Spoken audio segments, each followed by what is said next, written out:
네, 매주 목요일에는 진짜 뉴스킹 조찬 회동 여러분들 함께 하십니다. 자, 오늘도 어김없이 김준일 평론가, 박지훈 변호사 두 분 나오셨습니다. 어서 오십시오. 예, 안녕하세요. 네. 아니, 냄새 때문에 방송을 못 하겠네. 아니, 이게 어느 정도 광고부터 해야 돼. 아니, 그러니까 어느 정도냐면은 제가 이제 저쪽 엘리베이터에서 이렇게 돌아서 오잖아요. 엘리베이터 문이 열리는데 냄새가 나. 이 냄새가.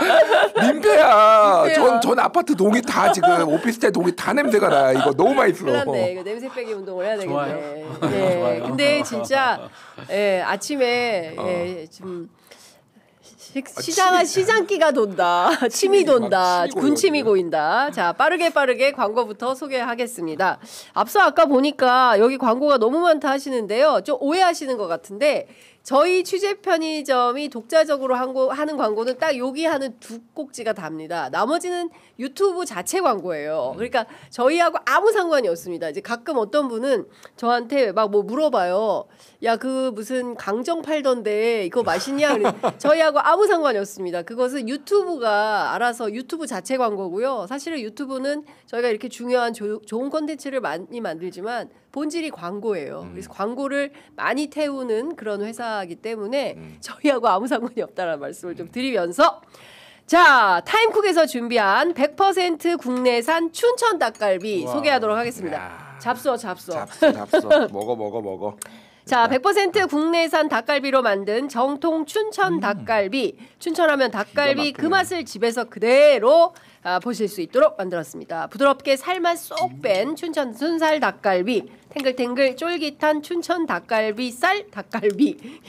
닭갈비의 본고장 명성에 맞는 매콤달콤 감칠맛 가득한 닭갈비 되겠습니다.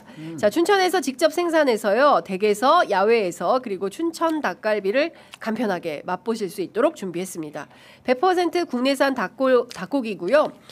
촉촉하고 부드럽습니다. 그리고 신선함이 가득한 닭고기의 쫄깃한 식감, 품질 좋은 닭갈비를 지금부터 맛보실 수 있게 되셨습니다. 타임쿡에서 준비한 춘천 닭갈비는 햇섭 인증을 받은 안전하고 위생적인 환경에서 제조가 되었고요. 간장맛 그리고 매콤달콤 양념 닭갈비 두 가지 맛으로 취향에 따라 선택하실 수 있으십니다. 이 집은 참 싸요. 춘천 순살 닭갈비 1kg 한 팩인데요. 8,900원. 1kg 혼자 다 못 먹습니다. 예. 제가 보기에 이거는 두 명은 드실 수 있어요. 그리고 닭다리살 닭갈비가 있어요. 이것도 1kg 한 팩에 12,900원입니다. 간장, 양념 섞어서 주문 가능하시고요. 4팩 이상 구매하시면 무료 배송 가능합니다. 주문은 네이버에서 타임쿡으로 검색하시거나 026264-8819, 026264-8819로 전화 주시면 되겠습니다. 타임쿡 스토어에서 알림받기 하시면 즉시 사용하실 수 있는 1,000원 할인 쿠폰 제공해드립니다. 꼭 1,000원 할인 받으시기 바랍니다. 이게 다 살이거든. 살. 버섯 그 살인데 맛있어요. 퍼석퍼석해요? 뭐 아마 그 따라 다른데. 닭다리살은 아닌가 보구나. 네, 아니에요. 예, 그냥이구나. 그냥 살인데 되게 양념이 맛있고 진짜 맛있습니다. 박지훈 변호사는 야 마이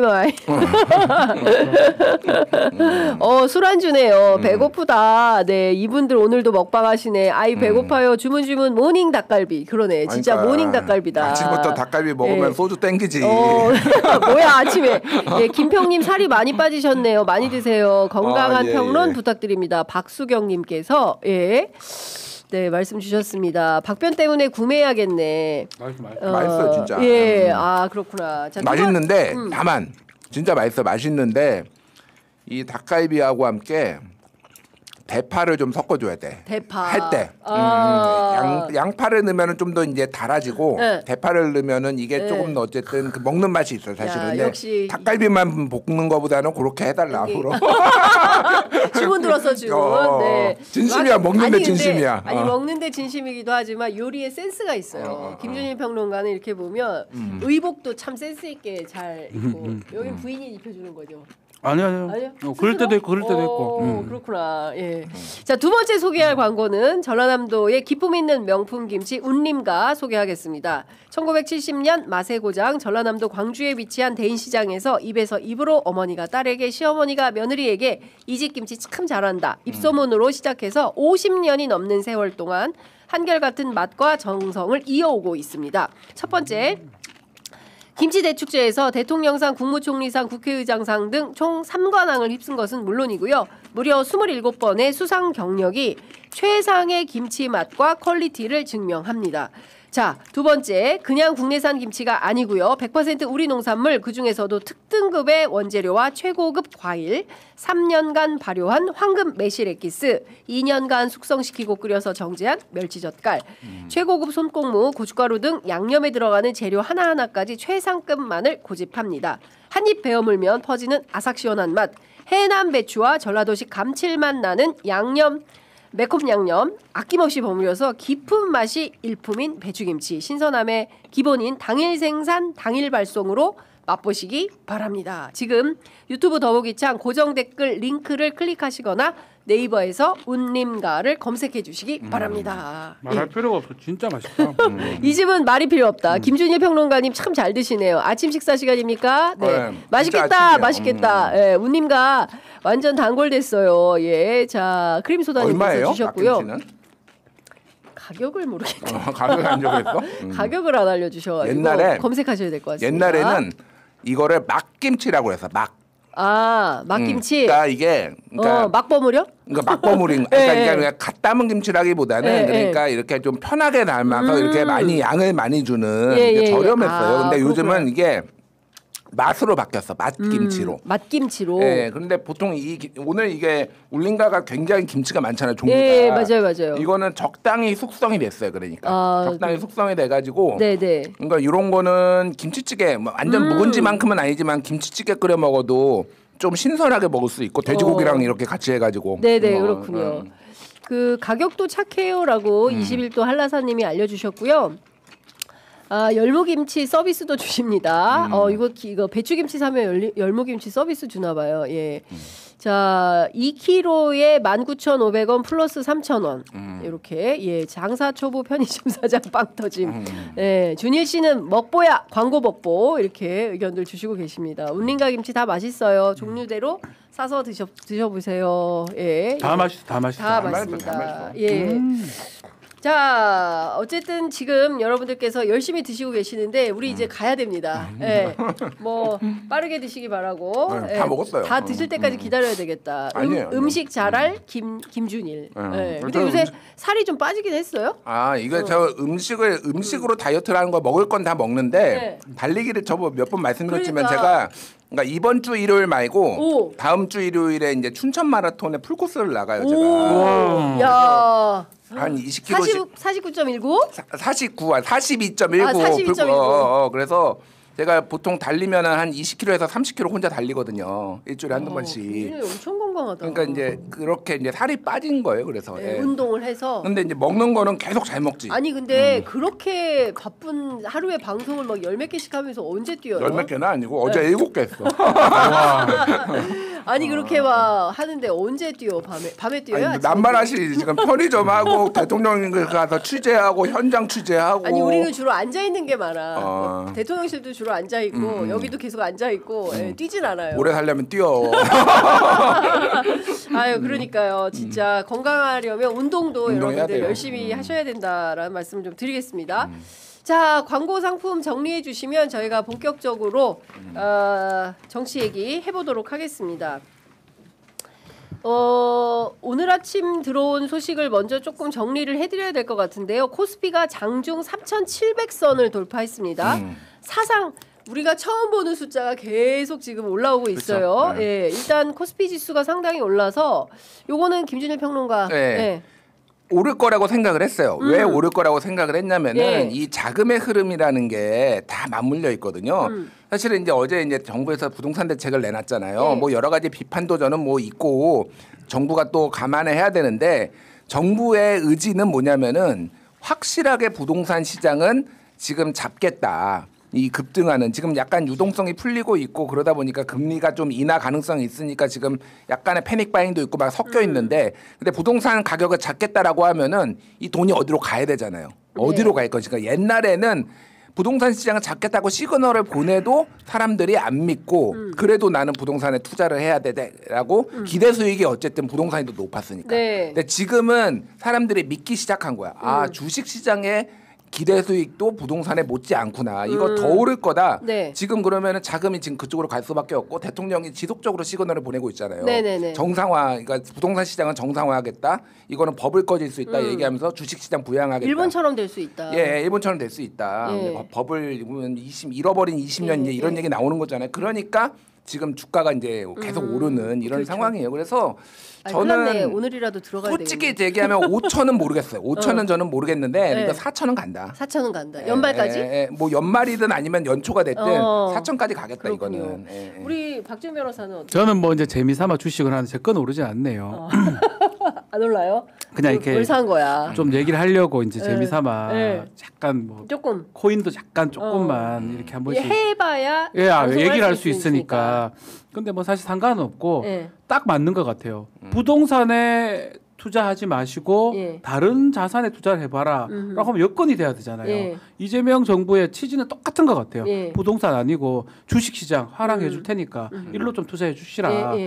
그게 지금 맞아떨어지는 모습이, 왜냐하면 지금 사실은 지금 환율도 높고 이러면 주식이 다 높은 게 좀 말이 안 맞아요. 뭐가 안 맞는데 그렇죠. 다 높아요. 그러니까 그 가상화폐도 많이 올라간 것 같고 제가 좀 확인해 보니까 올라갔고 뭐 지금 주식도 그렇고 환율도 지금 그렇고 뭐가 맞지 않는데 아마 이쪽으로 좀 가라는 그런 것들이 맞아 떨어진 게 아닌가. 뭐 근데 지금 제일 중요한 거는 부동산 집값 잡는 거겠죠. 네네. 그게 이제 저는 잘한 정책이라고 보는데 뭐 국민의힘이나 반대 진영에서는 또 막 욕을 엄청 하더라고요. 일단 욕하고 보는 사람들이니까. 네네. 근데 결과로 얘기를 하는 거거든요. 네. 문재인 정부 때 그때 실패했지 않습니까? 네. 그 시즌 2가 될지 아니면 성공할 수 있을지 그 부분 좀 봐야 될 것 같습니다. 네. 제가 뭐 종목을 찍어드리거나 뭐 그 정도로 고수는 아니고 그랬는데 오늘 지금 현대차 많이 오르고 있어요. 현대차 오늘 장 열자마자 8% 올랐거든요. 지금. 와. 왜 그러냐? 왜 그런 거예요? 지금 미국에서 베선트가 재무장관이 한국하고 관세 협상 이제 거의 마무리됐다. 그러면은 관세율이 지금 25% 맞던 게 원래대로 돌아가는 15%로. 거잖아요. 15% 돌아가는 거잖아요. 그러면 가격 경쟁력이 생기니까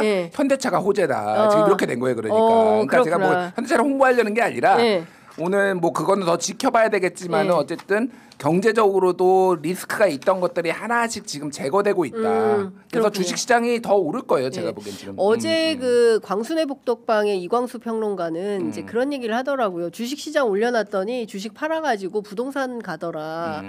그래서 결국에는 이게 우리 노동자들 같은 경우에는 주식 한 주도 없고 저 같은 사람도 주식 한 주도 없거든요. 주식 한 주도 없고 오로지 그 노동력에 의해서 먹고 사는 사람들이 주식 할 시간도 없다. 언제 그거 들여다보냐. 이제 이런 사람들은 그러니까 주식 모르는 사람과 주식을 알고 주식 투자하는 사람 간에 이제 정보 격차가 커지면서 빈부 격차의 사유도 될 거다. 그래서 이 부분에 대해서도 뭔가 대책이 필요한 거 아니냐. 열심히 주식해가지고 부동산에 투자해서 부동산도 올리고 주식도 올리고 그리고 없는 사람들은 계속 없는 이런 걸 어떻게 해야 되느냐. 그래서 대통령이 나름의 해법을 제시했잖아요. 대통령은 공직자는 이해관계 때문에 직접 개인 어떤 특정 종목의 주식은 투자 못해요. 근데 이재명 대통령이 지난번에 기자회견에 ETF 펀드 지수 따라가는 거 있잖아요. 이거는 투자할 수 있거든요. 그리고 많은 지식이 필요하지 않습니다. 사실은 요즘은 뭐 앱이 있으면 앱을 뭐 예를 들면은 토스라든지 뭐 예를 들면 일단 증권사 설치를 하면은요 거기에서 그냥 사는 거 어렵지 않아요. ETF. 그래서 지수 따라가는 이런 펀드 이런 류를 그냥 편하게 사시면은 알아서 올라갑니다. 물론 뭐 떨어질 때도 있겠죠. 근데 어쨌든 이 시장의 대대 상승기면은 거기에 가니까 어마어마하게 내가 뭐 3배 먹겠다, 4배 먹겠다 이런 거는 요 마음을 비우시고 이 펀드 ETF 그러니까 제가 그래서 해본 거거든요. 저도 사실 똑같아요. 저축 빼고는 뭐 저축도 하지 않지만 다른 어떤 투자라든지 이런 거 절대 하지 않는 스타일인데 사람을 안 믿어요. 그래서 안 하는데 이 뭐 주식 시장이 좋다고 하니까 정말로 좀 알아야 되겠다 싶어서 주식 시장하고 가상화폐 약간씩 정말 작은 건데. 쉬워요 사실은. 쉬워요? 저도 전혀 지식이 없는데. 박지훈한테 배워야 되겠다. 지금 말했던 ETF 같은 거는 그러니까 추천해 주는 게 있고 장기 투자를 하면 되는 거예요. 저축 개념으로 여기 투자하는 개념이거든요. 그러니까 저는 그렇게 앞으로 좀 그런 방향이 바뀌지 않을까. 단타로 이렇게 지금 말씀하신 그런 사람은 되게 드물기도 하고 진짜 거액을 갖고 있는 사람들 그 사람들은 그거 안 해도 부동산 사는데 문제 없는 사람들이거든요. 그렇군요. 그 생각이 들어요. 그렇습니다. 자, 톰킴님께서 ETF는 어디서 하나요? 설명 내가 너무 하면은 광고 같으니까 그냥 지금 토스라든지 검색. 카카오페이라든지는 들어가서 그냥 하면 됩니다. 다 있어요. 그리고 되게 쉬워요. 쉽게 되어 있다. 그러니까 직관적으로 추천까지 다 해주니까 맞아요. 사라고 그냥 아니면 검색 그 앱에서 ETF 딱 치면 다 나와요. 저는 1번 추천한 거 했어요. 1번 추천한 이거 얘기해도 되나? 뭐 QQQ인가 그냥 써져 있길래 그거 해래. 그게 이제 했어요? 아마 저기 그 기술주 같은 미국의 기술주들 그거 같은데 그냥 해 하니까 돈 잘 벌어다 주고 있어 지원차 1,000원씩 2,000원씩 벌어주고 있어. 2,000원씩 오케이. 자, 이 와중에 최태원 노소영 의원 파기환송 결정이 나왔다. 제가 어제 예측을 했거든요. 어제 어떤 방송에서 이제 어떻게 될 거냐 그 질문하길래 그냥 조희대 대법원의 성향상 지금 다 받지 않느냐 이제는. 그리고 우리 그런 얘기 안 했었어요. 민주당 성향의 법관인지 국민의힘 성향의 법관인지 진보 성향 그런 거 저는 의뢰인 들어오면 무시해라 이랬는데 이제 이번에 조희대 한 걸 다 봐서 다 알아가지고 파기환송될 가능성이 매우 높다. 왜냐하면 1심에서는 최태원이 이긴 택이에요. 2심에서는 최태원이 진 택입니다. 1조 4천억 정도 나왔었어요.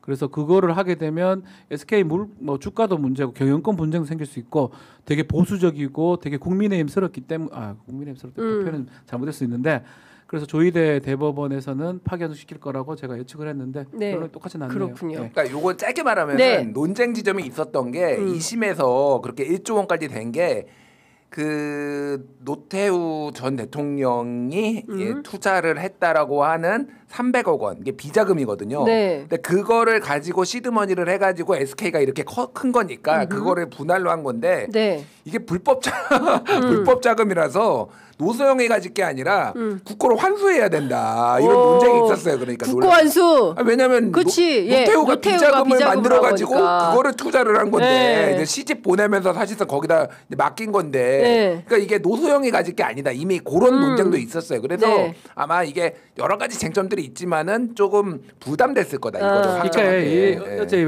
이게 왜 했냐면 뭐 법원 박성재 기각 판결이나 결정이나 이런 거 보고 했는데. 그것도 질문을 계속 하더라고요. 어떻게 판단을 하냐 했을 때 저는 사실은 판사를 아주 짧게 했지만 연역적으로 했던 것 같아요. 예컨대 파기환송이라는 결론을 내놓고 그 뒤에 근거를 잡아가는 그런 느낌으로 저는 많이 했었거든요. 그렇게 안 하는 사람도 많겠지만 지금 보면 대법원이나 많은 법관들이 그렇게 결론을 내린 것 같아요. 그래서 이것도 저는 그렇게 생각해요. 그냥 파기환송 해놓고 근거야 만들면 되니까 사실은 그렇게 하지 않을까 예상을 했는데 뭐 그렇게 됐네요. 알겠습니다. 그리고 이제 김용범 정책실장 그다음에 김정관 산자부 장관 두 사람 미국으로 지금 출발을 했는데요. 관세 협상 긍정적으로 보고 있고 에이펙 즈음에서 타결 가능성 있다 이런 얘기가 조금씩 나오고 있네요. 어떻게 전망하십니까?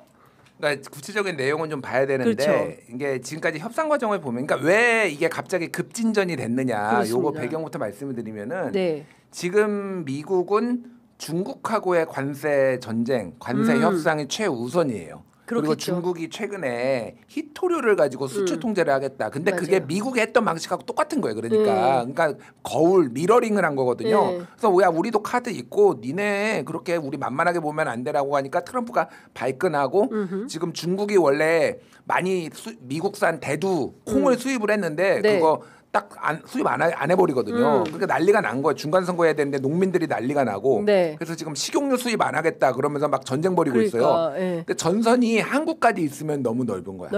그래 게다가 지금 우리 한화오션이 필리 조선소 가지고 있잖아요. 미국에. 근데 최근 중국한테 제재당했어요. 그러니까 한마디로 미국 돕지 마 이런 것까지 있으니까 한국을 어쨌든 동맹 중국하고 싸우는데 우리의 우군으로 삼아야 되겠다. 그러면 한국이 얘기하는 거 웬만한 거는 들어주자. 우리가 그렇다고 다 뭐 이렇게 성과도 내야 되지만 이런 식으로 지금 이 협상이 진행됐다. 그렇게 보면 될 것 같아요. 그래서 구체적인 내용은 봐야 되지만 우리가 가장 우려를 했던 게 뭐냐면은 우리나라 외환보유고는 4,100억 달러인데 3,500억 달러 84%를 투자를 하는 게 말이 되냐. 외환위기 온다. 통화수화프로 해주던지 다른 걸 해서 지금 토마스 하프는 연준이 하는 거예요. 정부가 하는 게 아니라. 네네네. 그러니까 사실은 오늘 그 배선트가 얘기했던 재무부 장관이 얘기했던 게 뭐냐면 내가 만약에 연준이었으면은 나는 해줬어 한국한테 이런 얘기를 해줬어요. 네. 유화적인 게 있기 때문에 지금 나오는 시나리오는 두 개. 어쨌든 네. 연준에 팔에 비틀어가지고 토마스 하프를 완전 하든가. 전면적으로는 아니더라도 네. 어느 정도 해주던가 네. 아니면 또 얘기가 나오는 게 한국 돈으로 투자를 하는 거예요. 아, 그러니까 원화 거래. 원화 거래. 예. 그러면 그거를 원화를 어떻게 바꿀지는 미국이 알아서 하는 거예요. 그러니까 그쵸. 그런 식으로 가는 가능성이 예. 지금 유력하게 나오고 되고 있다. 있다. 예. 어쨌든 지금 관세 협상이 타결이 돼야 될 거예요. 그쵸, 돼야 되죠. 이달 말에 에이펙이 있는데 맞아요. 에이펙 이후까지 그 전에 지금 하려고 하는 그쵸. 거예요. 지금 시진핑도 오고 트럼프도 온다는 거고 그리고 정동영 장관의 예측대로 북미 간의 정상회담이 트럼프의 결심만 있다면 한다고 될 것 하는데 같거든요. 트럼프가 지금 하루만 그러려면 머물고 이게 해결돼야 그렇죠. 돼요. 우리한테는. 그렇죠. 네. 그런 이슈들이 있습니다. 그래서 간 거 아닌가 급하게 그렇게 그래. 보여요. 하여튼 보겠습니다. 그리고 저희가 뭐 준비한 영상이 있는데 일단 그 영상 먼저 보고 그 다음 얘기해 보도록 하겠습니다. 준비된 영상을 먼저 좀 틀어주시면 좋겠습니다. 예, 당시 부천지청장 엄희준 검사가 무혐의 지시, 핵심 증거 누락 등으로 불기소 처분을 이끌었다는 의혹이 있는데 맞습니까? 예, 그렇습니다. 엄희준 검사의 부당한 업무 지시는 어떤 거였습니까? 우선 엄희준 검사는 작년 노동부 국감 전후에서 이 사건이 크게 이슈화된 이후에 바로 법사위 서울고검 국감이 예정되어 있었는데요. 그때 이제 저희 수사팀으로부터 이 사건에 관해서 보고를 받았습니다. 보고를 하는 과정에서 노동부에서 2024년 9월 26일 압수수색한 그 압수수색 결과가 되게 중요한 자료가 확보되었다는 것을 이미 알고 있었습니다. 정 대표께서 그 쿠팡의 그 취업 규칙을 원상복구 뒤늦게라도 한다고 해서 다행이긴 한데 지금 이 사건이 그 근로자들이 몇천 명이 있는 것으로 알고 있는데 그 중에 8명이 저희 사건에서 고소를 했고 그 중에 1명이 항고를 해서 서울고검에서 수사 중인 것으로 알고 있습니다. 검찰에서 저는 기소를 해야 된다라고 생각을 하고 있고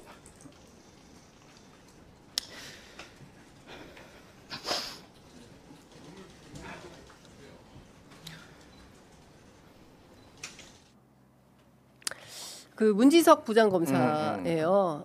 쿠팡 사건은 뭐 다 아실 거고 저희가 앞에 이제 퀴즈송 코너에서도 설명을 다 드렸는데 저 그 현직 검사의 눈물 법조인 출신부터 얘기할까요? 그래요. 참 오랜만에 어색하기 또 어색.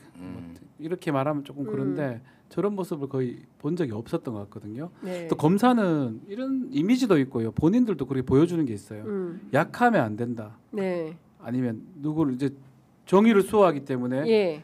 죄인을 잡아야 되기 때문에 아주 단호해야 된다. 이런 네. 모습으로 보여주기를 원하고 실제로 그렇게 됐는데 정반대의 모습을 보여줬고 뭐 지금 저 보면 알겠지만 거짓은 저는 없다고 보거든요. 예. 덜덜덜 떨어요. 그러니까 미안하고 죄스럽고 예. 그래서 그나마 자꾸 저희도 이런 평론 같은 것도 얘기 같은 거 하면서 검사 조직 다 그런가 싶은데 또 아닌 사람도 많이 있다는 거가 들어서 한편으로 좀 고맙다는 생각도 듭니다. 저 자리에서 네. 저렇게 해준 거에 대해서 문지석 부장검사님 근데 고맙다 이 말씀이 들어요. 네. 그러니까 이거 다뤘나요? 내용을 다 아시나요, 시청자분들이? 내용은 저희가 이제 앞에 다뤘는데 혹시 모르니까 간략하게만 짧게 또 이게 뭐 어떤 따로 거니까. 그러니까 이게 뭔 내용이냐면은 예. 원래 법적으로 일주일에 15시간 이상을 일해서 1년을 채우면은 퇴직금을 받게 돼 있어요. 그렇죠. 퇴직금을 받게 돼 있는데 쿠팡이 2023년 5월에 이거를 소위 말하는 이 15시간은 미만으로 일한 때가 한 번이라도 있으면은 이전의 근무 기간을 0으로 만들어 버리는 거예요. 거야. 그러면은 내가 11개월 동안 15시간을 매주 일했는데 한 주 쉴 수도 있잖아요. 그런 거 아프거나. 네. 그럼 이제 0으로 되면은 다시 1년을 채워야 되는 거예요. 네. 그러니까 퇴직금을 안 주려는 근무 규정을 이렇게 만든 거예요. 그렇죠. 이게 이제 불법이다. 이게 이제 이렇게 보는 거라서 그래서 이걸로 이제 200만 원 정도 되거든요. 그래서 200만 원이라도 받게 해줬으면 좋겠다라고 지금 검사가 눈물도 흘리고 있었던 거고 또 하나가 뭐냐면은 그래서 이게 이제 소송전이 여러 개가 있었는데 뭐 쿠팡이 뭐 화재도 있었고 뭐 노동 착취도 있었고 막 그랬잖아요. 네. 근데 압수수색 정보가 사전 유출된 것도 있었어요. 그쵸. 그러니까 네. 그러니까 이제 검사들 중에서 김앤장에 있었던 사람이 이제 쿠팡의 변호인이었는데 검사 중에 문지석 검사가 이제 증언한 게 뭐냐면은 당시에 부천지청의 차장검사였던 김동희가 그 쿠팡을 변호했던 김앤장 그 변호사랑 잘 아는데 갑자기 전화가 와서 야 쿠팡 압수수색했어? 저희 했는데요. 그러니까 그 정보가 바로 검사를 통해서 나갔다라는 의혹이 또 있는 거예요. 그렇죠. 그러니까 네. 그래서 검사들 나쁜 놈들 많아요. 솔직히. 네. 근데 좋은 검사도 많다. 우리가 모든 검사를 악마하면 안 된다 사실. 그리고 이렇게 정의롭게 하는 사람도 있다라는 거를 좀 생각해 볼 필요가 있고 이건 노동자의 권리를 위해서 이거는 네. 싸워야죠. 근데 저는 저 문지석 검사 보면서 검사라면 모름지기 절해야 되는 거 아닌가. 맞아요. 예, 네. 그 정의롭게 일을 해야지 전부 정치에 협잡해가지고 지금 사실 어미준 지청장이 제일 문제 아니겠습니까? 그러니까요. 예, 이거를 그 무혐의 불송치 결정을 내려버린 거잖아요. 봐준 거예요. 우리가 검찰 개혁할 때 어떤 얘기를 굉장히 강조해서 말하고 있냐면. 처벌할 사람을 확실히 처벌해야 되는데 그렇죠. 처벌할 놈들은 봐주고 그다음에 처벌하지 않아도 되는 오늘 뭐 초코파이 관련돼서 그 검찰에서 수심이 열린다고 하는데 세상에 뭐 1,050원? 예, 그걸 가지고 기소해가지고 5만 원 벌금 물리고 이런 작태들에 대해서 해결을 해야 되는데 실제로 그 얘기를 했잖아요. 네. 불기소할 수 있는 권한이 그게 가장 검사한테 최고의 그거였다. 그렇죠. 예. 그러니까 실제로 초임 때는 잘 몰라요. 기소만 하고 막 시킨다 하니까. 근데 시간이 흘러가면 흘러갈수록 그런 걸 배우게 돼요. 네. 아 여기서 내가 불기소를 해주니까 예컨대 승진도 유리해지고 또 예컨대 나중에 돈도 벌 수 있고 이런 것들을 검사들이 배워가는 것 같아요. 네. 그러니까 부장쯤 되면 이제 나오든가 아니면 더 있던가 해야 되는데 거기서 가장 중요한 게 기소를 잘하는 것은 뭐 두 번째 문제고 네. 불기소를 언제 어떤 시점에 누구를 통해서 어떻게 하냐 이 부분이 중요하거든요. 그렇군요. 실제로 정치검사라고 읽혀진 사람들 보면 어미준을 비롯해서 예. 그런 분들 불기소의 왕들이에요. 그러니까요. 정말 적절하게 불기소를 해버리거든요. 예. 그걸 통해서 승진을 하기도 하고 예. 나중에 나가면 변호사 하면서 아주 큰 돈을 벌기도 하고 네. 그러니까 그런 어떤 유혹에 빠질 때 그 길로 가냐 안 가냐가 검사 인생이 바뀌는 것 같아요. 그러니까 그 양분하 의원이 그 얘기를 했어요. 이를테면은 그 공소청으로 갔을 때 기소권 가지고 검사들이 농간 안 부리냐? 부린다. 부리겠죠. 부린다. 기소권도 엄청난 특권인 거다. 이걸 누구를 기소하냐 마냐, 불기소로 봐주고 넘어가냐, 아니면 기소해서 콩밥을 먹이느냐. 이 결정권이 검사들한테 있는 거기 때문에 이것도 어마어마한 거다. 수사권 못지않게 기소권도 굉장히 맞습니다. 심각한 거다. 근데 이제 지금 그걸 가지고 한 게 바로 어미준 지청장 아니겠어요? 이 사람 원래 검사 탄핵까지 올랐었잖아요. 한명숙 모해 위증 사건으로. 근데 어떻게 유야무야 돼버린 것 같아요? 네, 뭐 그 과정은 제가 정확하게 네, 모르니까 네. 뭐 이제 물론 뭐 여러 가지 얘기가 있었는데, 네. 그래서 이제 뭐 권한은 맞죠. 엄청난 권한은 맞고 그런데 네. 이제 이거를 그 대통령이 이재명 대통령이 얘기했듯이 구더기 무섭다고 뭐 장도 깰 수는 없고 누군가는 기소를 그치. 해야 되고 해야 되죠. 해야 돼요. 그러니까 저런 사람들이 더 주목받고 승진하지 않도록 검찰 조직을 잘 만들고 관리하고 이게 굉장히 중요해졌다. 그렇습니다. 예, 그런 네. 생각이 들어요. 근데 예. 박준 변호사 말이 딱 맞는 것 같아요. 그러니까 일을 하다 보면 아 내가 부패에 가담했을 때 훨씬 더 승진도 잘 그렇죠. 되고 예. 더 잘 살게 되네. 아니야 내가 부패에 가담하니까 인생 망쳐. 막 감옥도 가고 승진해서 누락되고 불이익을 많이 받아. 절대로 부정부패하면 안 되겠다. 그게 하면요. 이렇게 로직이 가야지. 아니야 부패할수록 내가 성공가도야. 이 어미준 같은 사람이 그래서 이런 쪽에 사람들은 매우 단순해요. 확률을 딱 봐요. 내가 이렇게 했을 때 어떻게 성공할 확률이 높으냐. 걸릴 확률이 얼마냐 했을 때 선배들 보니까 아무도 안 걸리는데 네. 당연히 그 길을 가지요. 조직이 그래서 망한 거거든요, 사실. 검찰 조직이 그래서 망한 거예요. 저는 그렇게 봅니다. 예, 예. 그리고 특수로 끌어주고 특수에 잘하는 게 뭐냐면 없는 거 캐내고 예. 있는 거 봐주고 예. 이런 걸 하니까 더 승진하고 예. 아니면 나가서 돈 엄청 번단 말이에요. 정관으로. 왜? 예. 그거를 보고 있으면 아 나는 그래가지고 특수 가야지 예. 형사 가가지고 공판 이런 거 하는 그러니까. 것보다 훨씬 낫죠. 예. 그 판단을 한단 말이에요. 근데 정상적인 조직이라면 저렇게 했을 때 처벌받거나 변호사 못하거나 네. 뭐 패가망신한다 네. 누구 말대로 예. 그러면 그렇게 하겠습니까? 후배들이 그러니까. 그렇게 안 하지요. 맞습니다. 그래서 신상필벌 얘기를 하는 것 같아요. 그러니까 저 대통령실에서 끊임없이 강조하는 게 공직자들에 대한 신상필벌 패가망신 시키겠다고 했잖아요. 그러니까요. 예, 그렇게 가야 된다. 그게 제일 필요해요. 그러니까 그렇습니다. 잘못했을 때 처벌하거나 예. 저는 딱 하나예요. 변호사 자격만 박탈하면 이 사람들 아무것도 못해요. 변호사 자격 박탈해라 박탈. 좀 제발. 뺏어라 좀. 우리만 하자 좀. 우리만 좀 하자. 농담인데 그 변호사 자격 때문에 별 문제 없는 거거든요. 저렇게 막 금방 떠는 것도 나와가지고 변호사하면 그만이니까요.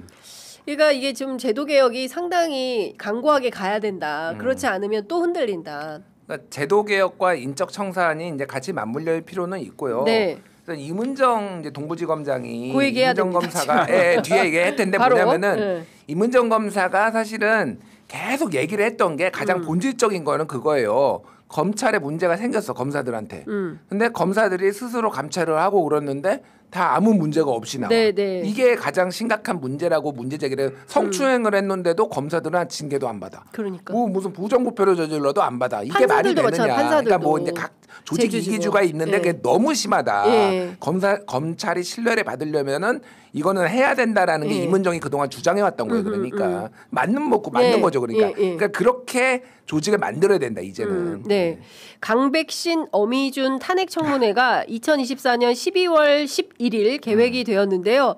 아시죠? 12월 3일 계엄의 밤이 터지면서 계엄으로 그냥 유야무야 돼버렸어요. 근데 그 다음에 지금 1년이 다 돼가는데 그때까지 지금 뭘 한 겁니까? 이거 다시 수습해서 하기로 했던 길 가야 되는 거 아닌가라는 생각이 좀 드는데 계엄으로 이 사람들도 만세했겠네. 탄핵 못 하게 됐으니까. 어차피 탄핵되기는 쉽지 않았다고 가정하면 뭐 본인은 또 그렇게 생각했을 거예요. 근데 이 쿠팡 사건은 그냥 넘어가기가 어려울 것 같아요. 이제는 이거는 형사 사건화 되지 않을까 그렇죠. 싶어요. 예, 법무부 검찰 차원에서 정확하게 경위도 뭐 직권남용이나 파악해봐야 직무유기죄라고 그렇습니다. 봐야 되거든요. 예. 범죄라고 봐야 되죠. 예. 그럼 이거는 뭐 탄핵은 징계의 절차라고 봐야 될 것 같고요. 이건 형사. 이게 형사 절차가 네. 된다면 만약에 법무부 감찰 거기서 감사를 해가지고 결론이 나냐에 따라서 입건이나 거기 가능할 걸로 네. 봅니다.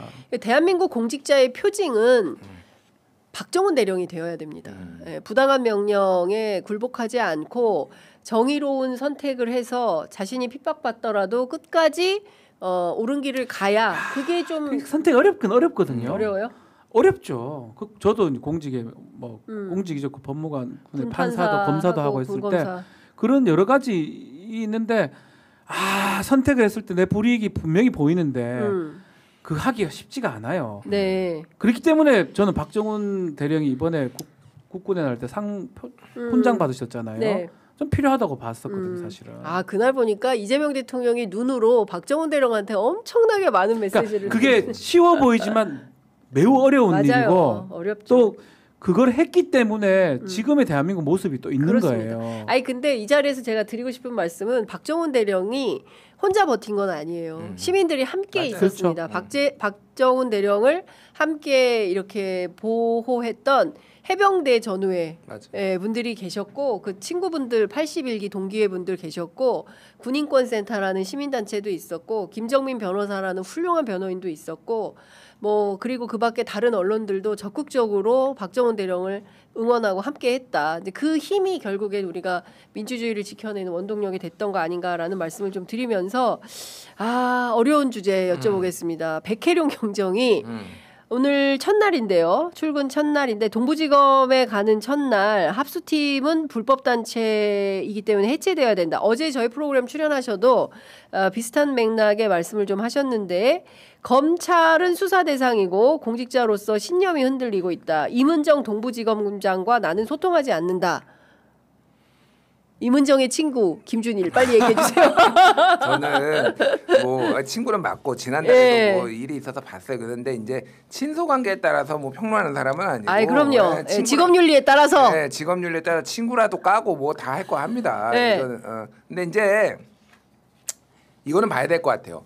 저는 일단 백혜룡 경정에 제가 좀 비판적인 거는 뭐냐면은 이게 대통령이 어쨌든 지시를 한 거잖아요. 뭐 대통령이 직접 지시를 하는 게 뭐 불법이다, 개별 사건에 하면 안 된다라고 하니까 대통령실에서는 이제 법무부 장관한테 권유를 해가지고 법무부 장관이 이제 사건을 지휘하는 이런 형태가 됐잖아요.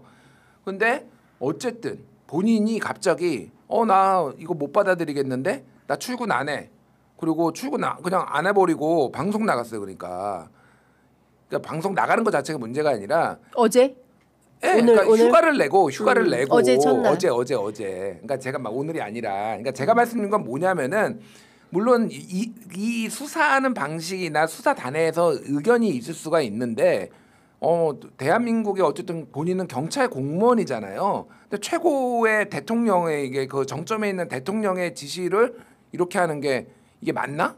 그 생각이 드는 거예요. 기본적으로 이거는 공직자가 경정이 이거는 아니다. 제가 보기에는 그러니까 본인의 의견을 전달할 수 있는 여러 가지 방식이 있는데 이거는 정의로운 항명이 아니에요. 제가 보기에는 이건 정의로운 항명이 아니다. 문제 소지가 있는 항명이라고 저는 항명으로 뭐 보는 분들도 있는데 어쨌든 이거는 아닌 것 같고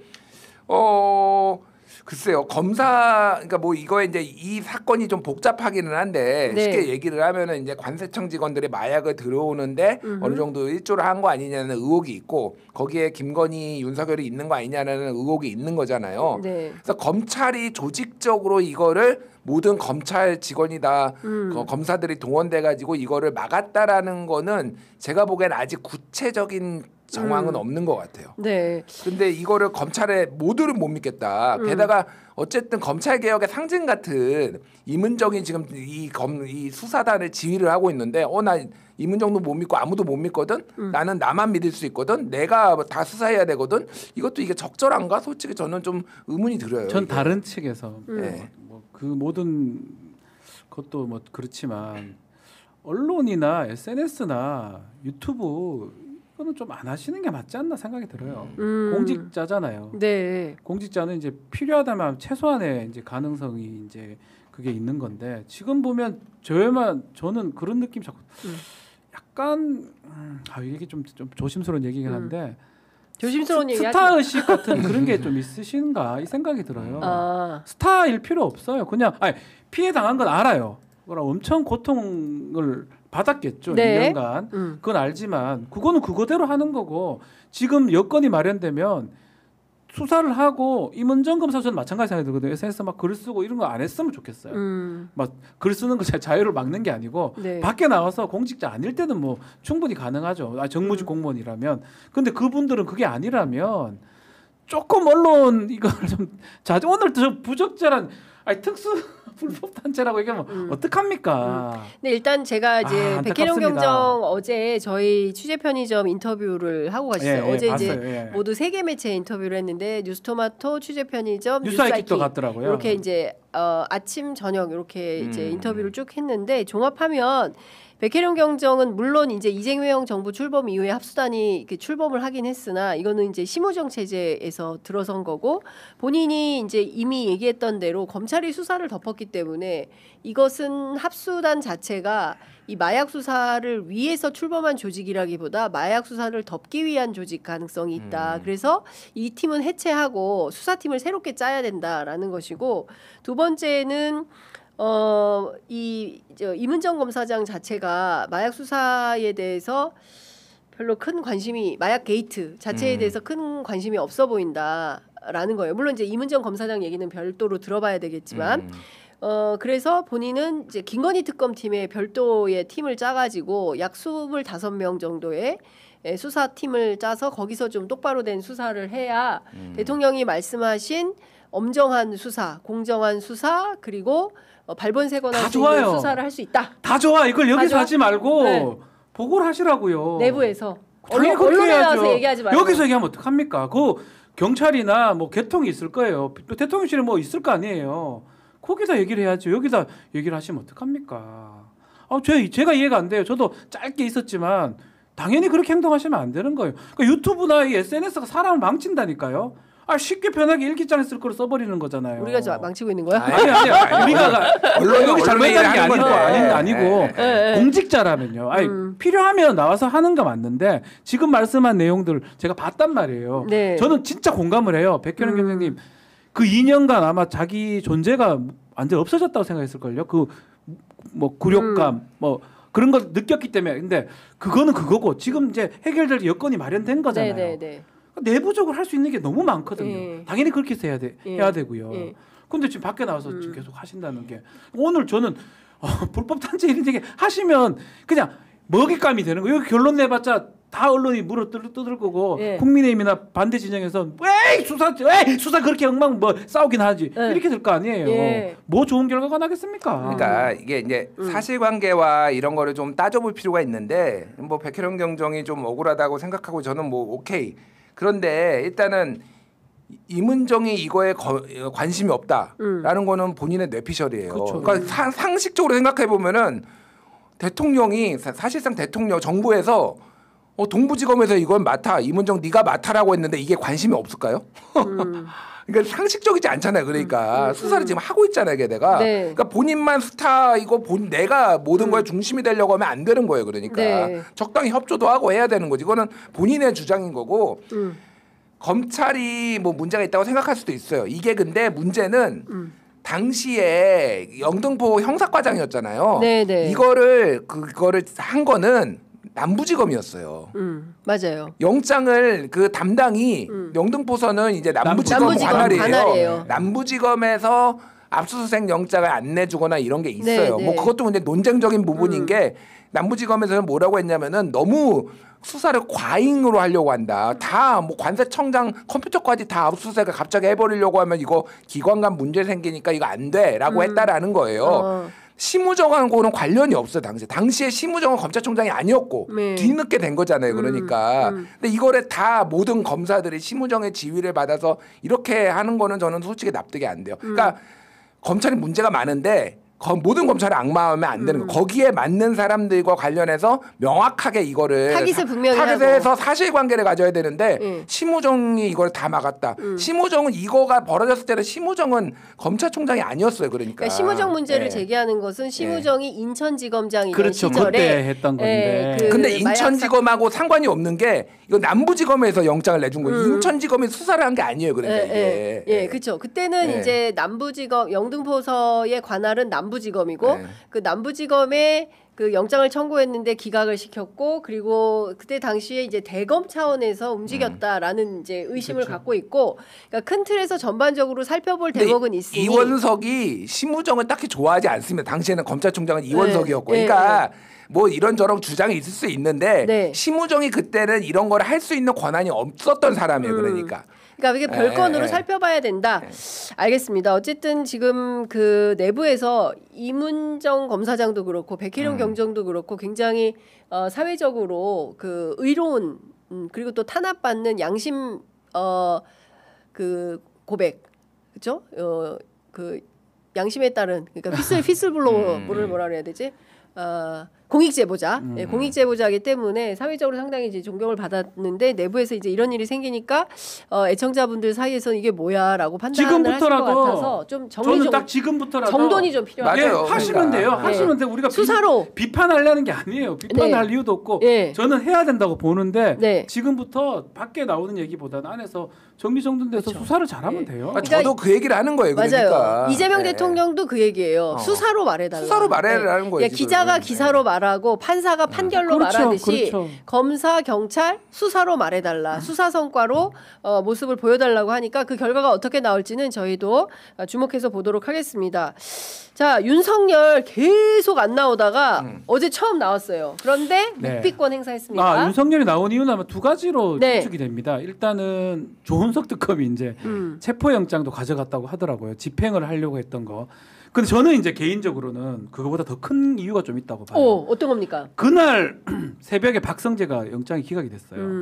그거 보고 야 아직까지도 나도 희망이 있지 않을까? 자신감을 얻어서 나왔다. 예, 왜냐하면 박성재의 영장 발부 가능성은 매우 높았거든요. 이상민하고 구조가 비슷했기 때문에. 근데도 기각이 됐다.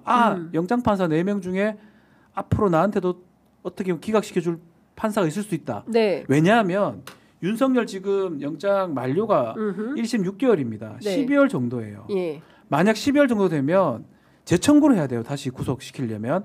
그때까지 유죄가 판결 선고 안 되면. 네. 그러면 지금 될 만한 게 이 외환죄거든요. 특검팀의 내란 특검팀한테 외환죄가 다음 구속영장 청구 사유가 될 가능성이 높아요. 네. 그렇기 때문에 이미 이렇게 출석 잘하고 이러면 앞으로 내가 이거 갔을 때 판사가 봤을 때 이렇게 잘하는데 뭔 구속이 필요하냐라고 해서 기각이 가능성도 있다고 본 것 같아요. 네. 그래서 안 나가다 간 거고 가보니까 또 그냥 뭐 하고 싶은 말 하나도 없고 네. 엉뚱한 얘기하니까 대답도 자기 이름도 얘기 안 했다는 거거든요. 네. 아무 말도 안 했다는 거거든요. 그러니까 나간 것만 나간 거예요. 네. 아무것도 안 하고. 그러니까 그 추가 기소를 피하기 위한 저는 그렇게 봅니다. 꼼수다. 추가 구속영장. 네. 추가 구속영장. 그러니까 우리 박지훈 변호사가 이게 법리적으로 막 이렇게 해석을 했잖아요. 네. 저는 이제 쌈마이니까 진짜 내가 보기에는 농담 아니라 이건 진지하게 얘기하는 거예요. 진지하게. 구치소 식단이 질렸어. 아 진짜로. 아 이거 진짜 못 먹겠다. 이건 못 먹게. 이건 더위 못 먹. 그래서 어제 윤석열이 야, 얘기했잖아요. 야. 그 이름도 얘기 안 했어. 이름 뭡니까? 아무것도 안 했잖아요. 그리고 갑자기 어제 기사 보니까 11시 13분에 야 점심 먹자. 야 바깥 와 점심 먹자 좀 쉬자. 뭐 하긴 뭐 했어? 지가 아무것도 안 하고 그냥 가만히 있었잖아. 2시간이나 점심시간 했다는 거예요. 그러니까 휴식을. 2시간 먹었잖아. 그러니까 진짜 이거는 뭐 설렁탕이나 뭐 이게 먹고 싶었던 거야. 그러니까 짜장면 먹었나? 짜장면이든 짜장면 뭐든. 냄새가 그리워서 다시 검찰로 갔다. 전 이거 진지하게 얘기하는 거예요. 진짜로. 그거 아니면 설명이 안 돼. 진지하게 쌈마이시고. 진지하게 쌈마 이거 설명이 안 돼. 왜 나왔는지. 예, 그러니까요. 예. 근데 뭐 여러 가지 법리적 해서 역시 변호사 법조인이니까 법리적으로 기자 출신이라서. 근데 들어보니까 기자는 상상력이지. 아니 들어보니까 김준일 우리 기자님 말씀이 좀 더 맞아 보이는 게 거기에 가서 먹는 게 더 맛있어요. 맛있겠죠. 근데 실제로는 거기서도 사식이잖아. 그거 줘야 되거든요. 원래 같으면. 네. 원래 일반 구치소. 피의자들 구치소 식단을 줍니다. 네. 조사하다가도 참 놀라운 게 11시 30분에 식사를 하거든요. 통상. 네네. 30분이면 한 3분만 더 조사하면 끝나요. 근데도 30분 되면 데리고 가버려요. 그럼 변호사 입장에서는 끝나면 다시 2시나 1시에 새로 시작해야 되니까 되잖아. 1시간 반, 2시간 반 동안 기다려야 된단 말이에요. 그럼 3분 남은 거 하고 하고 가면 좋은데 철저합니다. 반 먹여야 된다고. 철저하게. 그 반 먹이를 해야 되는데 이제 어디 가서 먹어요? 그 옆에 밥 먹을 장소가 있거든요. 근데 이제 여기는 아마도 제 생각에는 밖에 가서 먹기 위해서 본인이 그런 걸 뭐 의도했지 않았을까. 그래. 근데 여기도 먹는데 진심이잖아. 진심이죠. 김치찌개 계란말이. 아니 건빵에 컵라면 준다고 투정 부리는 사람인데. 그러니까 하여튼 참 윤석열이 왜 나왔을까에 대해서는 많은 궁금증이 있고 그리고 또 하나는 23일 날 그 최혜병 특검팀이 불렀어요. 나올까? 민주기 특검은 속옷난동, 의자난동 부리고 안 갔고 조은석 특검은 그래서 나가서 자기 이름조차도 얘기 안 하고 그렇고 이제 남은 것은 스토리대로라면 안 갈 가능성이 높아요. 안 가죠. 안 간다. 밥 먹었고 밥 먹.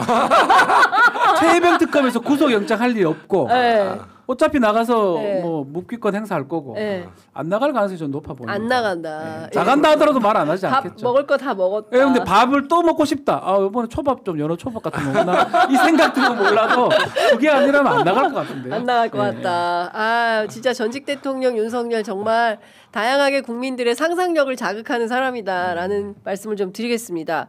그 정치권은 지금 국정감사 한창이지만 내밀하게는 지방선거가 더 뜨겁습니다. 자, 오늘 아침 미디어 토마토가 여론조사를 쭉 했어요. 그래서 서울시에 대한 그리고 진보 보수 후보 간 경쟁력들 조사를 쭉 했는데요.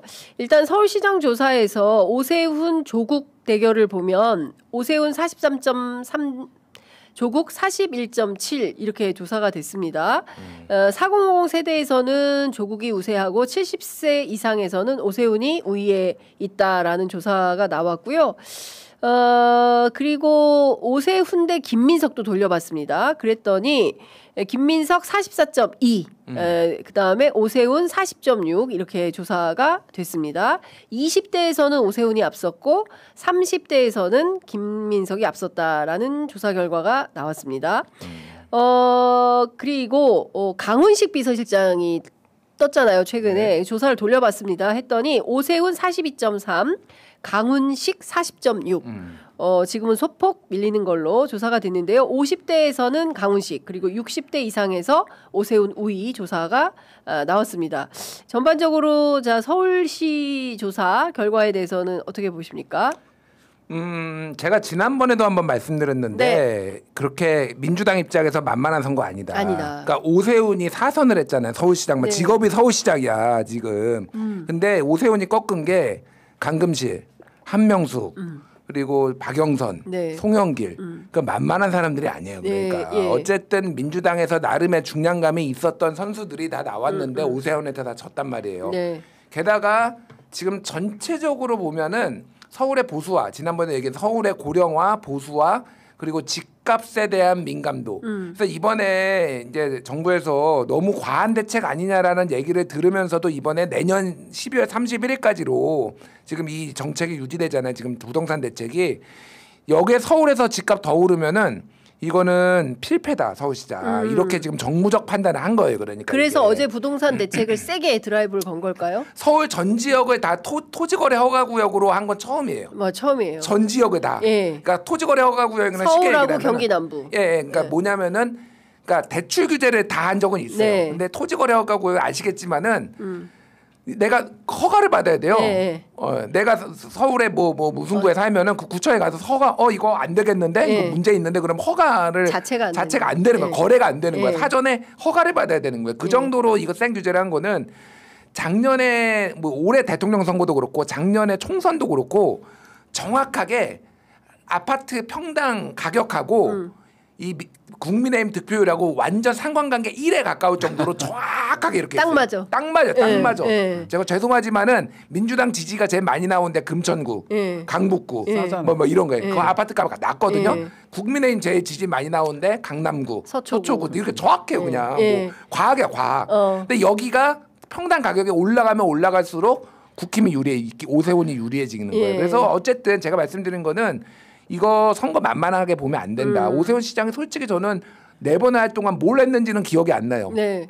한강버스 말아 먹었는데 어쨌든 그런데 그렇게 쉬운 선거는 아니다. 네. 그러니까 이거를 꼭 그쵸. 생각을 마찬가지로 해야 이재명 정부의 1년 있다가 하는 선거지만 네. 사실은 중간 평가적인 선거라고 봐야 돼요. 네. 이재명 정부에서는 반드시 이겨야 되겠다 이런 생각을 하고 있는 것 같고 그 바로미터의 첫 번째가 서울시예요. 네. 부울경도 이제 있지만 그렇죠. 사실 지난 문재인 정부 2018년도에 그때 선거 지방선거가 경북하고 대구 빼고 다 석권을 했거든요. 네. 그까지는 어렵다고 하더라도 최소한 서울을 먹고 가야 되거든요. 네. 그래서 서울 얘기 계속 나오는 거고 그러다 보니 김민석, 강훈식까지 사실은 총리하고 또 영등포 그 지역구가 만만치 않아요. 그 줬다가 그 되면 가져올 수 없을 수도 있는 상황인데 네네. 김민석 나온다는 거 만만치 않은 상황인데 그럼에도 이렇게 거론된다는 거는 그만큼 반드시 가져가 와야 되는데 너무 어렵다라는 게 지금 반영된 게 아닌가 생각이 그렇습니다. 됩니다. 그러니까 이제 전략가들이 어떤 얘기를 하냐면 민주당의 전략가들은 오세훈이 센 게 아니다. 오세훈은 허점이 많은 후보다. 오세훈은 쉽다. 중요한 건 서울이 어렵다. 그렇죠. 지금 분석하신 그 얘기예요. 일단은 고연령이 많아졌고 젊은 층이 경기도로 다 나가버렸고 그리고 굉장히 보수화됐다. 이 삼중고를 어떻게 돌파할 거냐라는 건데 그러려면 굉장히 안정적인 후보가 맞아요. 필요하다. 네. 그래서 김민석 총리가 차출론이 나오기 시작할 것 같다. 그러니까 10월에서 11월 국정감사가 그쵸. 끝나면 아마도 이제 11월 초중순부터는 누가 나가냐 뭐 이런 후보군들 만약에 김민석 나왔다는 거는 정말 어렵다라고 보는 거예요. 네. 지금 이제 박주민 뭐 몇몇 선언을 했잖아. 전현희 의원도 했나요? 네, 했습니다. 그러니까 약하다는 거예요. 당이 봤을 때. 자, 지금 그 서울 지역의 민주당, 민주진보 쪽의 후보를 좀 분석을 했는데요.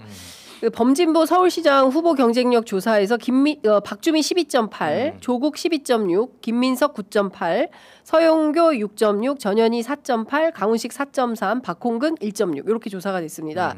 그러니까 박주민, 조국을 제외한 나머지는 전부 10% 미만의 지지율을 보이고 있는 것이고 이것을 돌파하기 위해서 새로운 카드가 필요하다면 그것은 김민석 총리 정도가 가능하다. 같이 거론은 됐지만 김민석은 사실 어떤 의미가 있냐면 아직까지 전면적으로 등장했다고 보기는 어렵거든요. 그렇죠. 예. 그리고 강훈식도 마찬가지고요. 그렇죠. 선거가 이제 지금 대선 끝난 지 얼마 안 돼서 안정적으로 정부를 잘 이끌어가야 되고 또 김민석 총리 주변에 얘기하기로는 나는 5년짜리다. 그러니까 긴가민가예요. 반반이잖아요. 지금 총리할 수도 있는 상황에서 그렇습니다. 시장 나올 수가 없으니까. 저는 이제 뭐 여기에 계신 분들 다들 그렇지만은 다 친분이 있어서 네. 누가 뭐 경쟁력이 있다 없다 뭐 이러고 말하기는 되게 곤란하기는 해요. 네. 근데 어쨌든 박주민 의원이 12.8%로 가장 높은 거는 최근에 이제 가장 먼저 출마 선언도 하고 네. 또 열심히 또 의정 활동도 하고 방송도 열심히 나오고 이런 영향력이 큰 거죠. 예전에 또 서울시장 한번 네. 도전하려고 했고 뭐 조국 대표야 이제 워낙 네임드고 네. 김민석 총리가 좀 떨어졌었어요. 사실은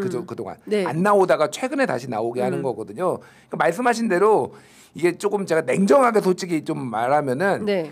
그 외모도 조금 사람들이 보거든요. 외모? 그러니까 오세훈 시장이 예전에 서울시장에 당선됐을 때에 그 클린한 정수기 광고 했잖아. 정수기 광고 깨끗한 그리고 물. 젊었을 때는 지금보다도 훨씬 좀 약간 잘생긴 게 있었어요. 옛날 오변 배변 이 방송도 네, 있고. 맞아요. 네. 근데 이제 그 외모하면은 김민석이 또 안 빠지잖아. 얼굴로. 그러니까 이제 이게 진짜 냉정하게 제가 말씀드린 거예요. 그러니까 뭐 이런 부분도 있어요. 디테일하게 그래서 살펴야 된다. 디테일하게 살펴야 된다. 알겠습니다. 예. 자, 그리고 균형을 맞추는 차원에서 범보수 시장 후보 살펴보기만 하겠습니다. 데이터만 보겠습니다. 오세훈 23.2, 나경원 11.8, 한동훈 7.5, 이준석 6.1, 조은희 4.8.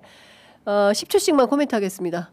여기는 오세훈이에요. 균형을 오세훈 아니면 안 되는 오세훈 오세훈이 만약에 이번에 특검에서 뭐가 나오고 그래서 낙마하거나 이런 상황이 아니라면 오세훈으로 간다. 오세훈 아니면 안 되니까. 오늘 명태균이가 내가 오세훈 비리 20개 얘기하겠다고 앞에 나오던데. 아, 명태균. 아, 추억의 명태균. 소환해서 다시 한번 오세훈 비리 20개.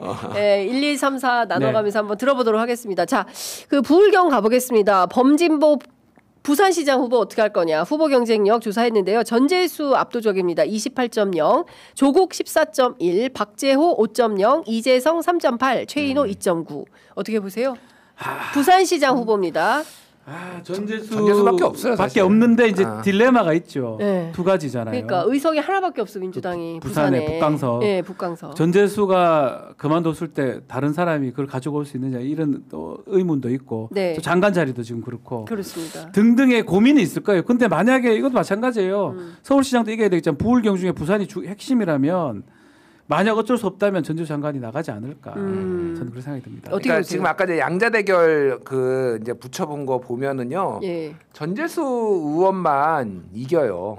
그리고 나머지 오차범위 내지만은 이렇게 엎치락뒤치락하지만은 박형준한테 조금 앞서고 나머지는 격차가 좀 있습니다. 사실은. 그러니까 최인호 의원도 조국 대표도 다 훌륭하신 분들이기는 한데 왜 전재수가 인기가 있느냐? 해수부 가져온 것 때문에 그래요. 그러니까 직접 부산에서 제가 부산도 가보고 최근에 그랬는데 민심이 달라졌어요. 그러니까 진짜로 이 이재명 정부가 들어와서 우리가 좀 나아진 거 전재수 장관에 대한 기대가 굉장히 높아요. 그러니까 맞아요. 진짜 높아요. 부산에서는. 그래서 부산을 진짜 발전시킬 수 있는 사람이고 어쨌든 해수부 가져왔잖아요. 그러니까 국민의힘에서 처음에 장도혁 대표가 야 해수부 거 가는 거 반대라고 했다가 부산 지역 의원들 난리가 난 거예요. 났었죠. 그러니까 그 철회 카드 걸고 철회 맞아 괜찮아 막 이렇게 됐거든요. 그 정도로 위협감을 느끼고 있다 지금 부산에서는 전재수 카드에 대해서. 자, 이것도 균형을 맞추는 차원에서 범보수 부산시장 후보 경쟁력만 보겠습니다. 박형준 20.8, 조경태 11.4, 김도우 8.9, 서병수 8.8, 이현승 2.1. 어떻게 보십니까? 김도읍 가능성 저는 있다고 봐요. 오, 김도읍 가능성. 조경태가 되지는 않을 것 같고요. 그 친한 쪽이니까 김도읍의 가능성도 한번 봐야 될 것 같아요. 박형준이 어떻게 되냐에 따라서 휘청한다 그러면 국민의 입장에서는 새로운 카드인데 김도읍 지금 의원이 조용해요. 뭐 근데 제가 못 봐서 그런지 준비를 많이 하고 있는 것 같아요. 어떻게 측면으로 봐야 될 것 같고요. 정확한 건데 제가 북힘 쪽에 부산 쪽에 계신 분들 얘기를 들어보니까 박형준 공천 100% 아니다. 100% 오, 100% 아니다. 그러니까 100%가 아니다는 게 아니라 무조건 100%는 아니다. 그러니까 100%로 박형준이 재선에 도전하는 건 아니야. 박형준 제껴질 수 있어. 그 얘기를 하시더라고요. 그래서 김도읍 가능성. 그래서 나오는 게 김도읍이에요. 그래서 김도읍. 그래서 가능성 어쨌든 김도읍 의원은 만만한 사람 아니에요. 진짜로. 박형준도 그렇지만 김도읍은 그러니까 성품이 상대적으로 그쪽에 계신 분들 중에서 상당히 성격이 온화하고 그러니까 완전 꼴통또라인가 꼴통보수는 아니야 그러니까 김도읍이 쉽게 얘기를 하면은 네. 그래서 비호감도가 상대적으로 낮아요. 그래서 예. 근데 하여간 지금 서울 부산 양대축이 있습니다. 서울 부산 양대축에서 확실하게 석권을 해야 다음 뭐 개혁으로 나아갈 수 있는데 여기서 조금 현실적으로 어려움을 맛보게 된다면 이게 조금 큰일일 수 있다. 그래서 전략적으로 구도를 어떻게 짤지. 그다음에 후보 전술을 어떻게 할지 이 굉장히 중요한 과제고 그렇죠. 물론 목하 고민을 하고 있겠지만 그 대목을 절대로 간과해서는 안 된다라는 말씀을 좀 드려야 될 것 같습니다. 나머지는 뭐 대체로 저희가 보면 될 것 같고요. 그 지방선거 분위기가 얼마나 달아오를지 모르겠지만 지금 조국 대표는 운명을 어떻게 해야 된다고 보십니까? 11월에 이제 전당대회는 있는데 그 내년 지방선거에서 지금 서울, 부산 두 군데 다 지금 일정 정도의 그 나오고 있거든요. 여론조사 지지율이. 그러니까 지금 최근에 이제 조선일보가 조국 대표 인터뷰해서 되게 재밌게 봤어요. 그래서 뭐 호랑이 YS처럼 호랑이 잡으려고 들어가는 게 아니라 나는 밖에서 네. 합당과 당분간 안 한다라는 건 이제 명확하게 했어요. 그래서 이거는 조국 대표가 그렇다고 혼자 나와서 된 게 아니라 민주당하고 전략적 연대를 해야 되죠. 과거에 민주 진보 계열이 했던 것처럼, 그러니까 뭐 그때는 이제 진보 정당 연합 전술 어디에는 네. 하나 양보해주고 네, 어디는 네. 밀어주고. 그래서 조국 대표가 만약에 민주당 후보도 나왔는데 조국이 나와가지고 광역단체장을 하는 거는 거의 제가 보기엔 불가능하다. 그렇죠. 예, 그건 경쟁력도 없고 오히려 이제 진보 민주 분열로 인해서 조국혁신당이 공궁에 빠질 거예요. 공격받을 거예요. 네. 그래서 그건 안 되고 그러면 어디까지 지금 정청래 대표랑 할 수 있느냐, 손을 잡을 수 있느냐인데. 네. 근데 정청래 대표는 지금 호남에 완전 꽂혀 있거든요. 호남 네. 특별위원회 만들고 네. 호남을 사수해야 된다. 농활 전문 대표. 그러니까 뭐냐면은 농활 엄청 열심히 하셔요. 조국혁신당도 네. 호남만이 우리 살 길이다라고 하니까 이게 부딪히는 게 불가피해요. 그러면 이게 정무적으로 조정이 돼가지고 조국한테 뭐 어디를 주고 이게 민주당이 될 것인가. 그리고 네. 잠재적으로 어쨌든 대선 경쟁 후보라고 대선 경쟁자라고 보기 때문에 이거 좀 봐야 될 것 같아요. 그러니까. 예. 어떻게 보세요? 실기한 것 같은데 제가 봤을 때는 쉽지 않다고 보는데 한다면 가능성은 뭐 보궐선거 보궐선거 의원직 갈 수 있는 건데 그것도 가능할까요? 저는 좀 의문스러워요. 사실 네. 저렇게 올릴 필요까지 있을까 싶어요. 지금 단계에서는. 그렇군요. 지금 단계에서는 좀 어렵다. 네, 중요한 것은 이제 조국혁신당과 더불어민주당, 네. 민주당과 그 혁신당 사이에 정치 협상이 어떻게 언제부터 어떻게 진행이 되느냐. 네. 그리고 특히 광역단체 같은 경우에 협력하지 않으면 큰일 날 수 있으니까. 다 져요 그러면. 예, 협력하는 모델이 나올 수밖에 그러니까 없다. 지금 오철석 연대 얘기 나오잖아요. 오철석. 예, 그러니까 오세훈, 안철수, 이제 이준석. 그래서 개혁신당도 뭐 세석이기는 하지만은 뭐 이준석이 어쨌든 약간의 이제 득표력도 있고 뭐 그러다 보니까 오세훈 시장도 저기랑 뭐 만약 개혁신당으로 표가 갈리면은 필패라고 보고 거의 지금 범보수가 지금 전략적 연대를 하는 상황이에요. 네. 그게 가능성이 매우 높아졌어요. 물론 이제 장동혁 대표의 결단이 남았지만은. 그러면은 진보 진영도 그거 안 하면은 그 선거 여러 군데서 이룰 수 있어요. 제가 그렇죠. 보기에는. 그러니까 예. 대승적 차원에서 민주당이나 조국혁신당이나 다 양보할 건 양보로 하고 이런 식으로 협상에 임하지 않으면은 네. 큰 문제 생길 수 있습니다. 네. 그렇습니다. 자, 오늘 저희 사실은 유튜브가 8시 30분에 저희 뉴스 퀵 배송하는 시간인데 갑자기 이게 먹통이 돼가지고 깜짝 놀랐어요. 약간 유튜브 불안정하던데 오늘? 오늘 유튜브가 상당히 그래서, 오늘 전체가 다 그랬습니다. 우리뿐만 아니라 전체가 접속 장애가 있어가지고 아예 안 됐어서 시청자 여러분들께서 굉장히 큰 불편을 겪으셨는데 와 이게 딱 시작되니까 댓글창에 와 된다 이렇게 올라오는데 진짜 눈물 날 뻔했어요. 너무 감사하고 애청자 여러분들하고 함께 소통하면서 저희가 이렇게 소중한 방송 함께 만들어 나갈 수 있어서 오늘도 기쁨 가득 가지고 또 대통령실 가서 취재 열심히 하도록 하겠습니다. 네, 함께 해주신 여러분 너무 감사드리고요. 저희가 어느덧 76만 2천 됐습니다. 내일 10월 17일인데요. 취재 편의점 2주년 되는 날이에요. 그래서 저희가 자축하는 의미로 저녁 한 끼 모시려고 하는데 늦더라도 꼭 오셔서 함께 해주시면 좋을 것 같고 평생에 처음 먹방 라이브를 한번 해보려고 해요. 저는 우리도 먹는다. 일찍부터 선약이 있어가지고 그러니까. 좀 늦게 합류할게요. 늦게라도 오시기 바랍니다. 자 그리고 저희가 원래는 그 오전 가야 되는데 이성윤 의원님 인터뷰가 아까 이제 유튜브 불통 사태로 인해서 다루지 못했던 이성윤 의원 인터뷰가 바로 이어져서 진행된다는 말씀 드리겠습니다. 자, 두 분 말씀 잘 들었습니다. 고맙습니다. 네, 감사합니다.